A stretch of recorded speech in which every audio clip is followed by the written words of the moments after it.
नमस्कार। अब आधार, पैन या राशन कार्ड से आप भारतीय नागरिकता साबित नहीं कर पाएंगे। जी हां, आपने बिल्कुल सही सुना। आपको बता दें, दिल्ली में अवैध रूप से रह रहे विदेशी नागरिकों के खिलाफ बड़ी कार्रवाई शुरू हो गई है और इसके लिए सरकार ने बड़ा फैसला लिया है। अब से सिर्फ 2 दस्तावेज ही मान्य होंगे, वोटर ID कार्ड और पासपोर्ट।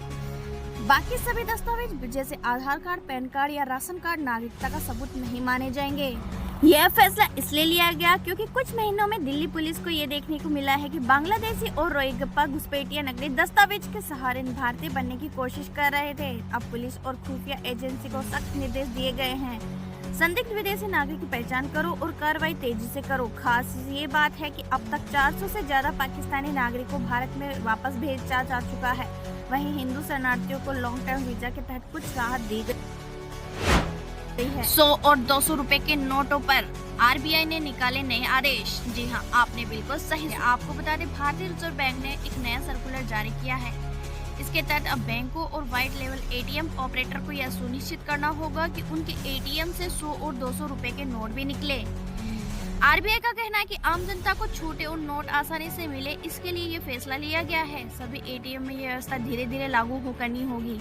30 सितंबर 2025 तक कम से कम 75% ATM ऐसे होने। पेट्रोल और डीजल के दाम फिर से बढ़ गए हैं और इस बार सीधे 1.30 रुपए प्रति लीटर। क्या अब आम आदमी की जेब और खाली होगी? आज की सबसे बड़ी खबर आपको बता दें, 1 मई से पेट्रोल और डीजल के दाम में 1.30 रुपए प्रति लीटर की बढ़ोतरी हो सकती है और अंतर्राष्ट्रीय बाजार में कच्चे तेल की कीमतों में तेजी देखने को मिल रही है और इसका सीधा असर अब हमारे जेब पर पड़ने वाला है। अब सवाल ये है कि क्या ये बढ़ती महंगाई आम आदमी के लिए और मुसीबत ले आएगी? पहले ही सब्जियों से लेकर गैस सिलेंडर तक सब कुछ महंगा हो चुका है। अब ट्रांसपोर्ट खर्च बढ़ेगा, जिसका असर बाकी चीजों पर भी पड़ेगा। आपको क्या लगता है, ये फैसला सही है या आम जनता पर बोझ? आपकी राय नीचे कमेंट करके जरूर बताएं। एक बार फिर से सीमा हैदर को लेकर बड़ा अपडेट सामने आया है जो आपको हैरान कर देगा। भारत सरकार ने हाल ही पाकिस्तान के सभी नागरिकों को 29 अप्रैल तक देश छोड़ने का आदेश दिया है। ये फैसला पहलगाम आतंकी हमले के बाद लिया गया है, जिससे कई निर्देशों की जान गई। सरकार अब पाकिस्तान के खिलाफ सख्त अपना रुख बना रही है। तो अब सवाल ये उठता है, क्या सीमा हैदर को भी वापस पाकिस्तान भेजा जाएगा? इस पर बड़ी अपडेट सामने आई है। योगी सरकार के उच्च सूत्रों के मुताबिक सीमा हैदर को पाकिस्तान भेजने वालों की लिस्ट में शामिल नहीं किया गया है, यानी फिलहाल सीमा भारत में ही रहेंगी।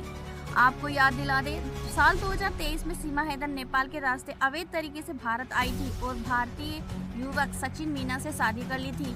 ये मामला खूब सुर्खियों में रहा था। फिलहाल तो सीमा सुरक्षित है, लेकिन क्या भविष्य में सरकार का रुख बदल सकता है? क्या फिर से जांच होगी और पाकिस्तान को लेकर आगे और क्या सख्त फैसले लिए जाएंगे? इसका अपडेट हम आपको सबसे पहले देंगे।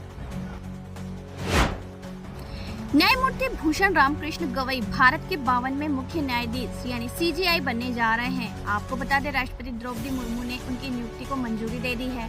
BR गवई 14 मई 2025 को अपने पद की शपथ लेंगे और कार्यभार संभालेंगे।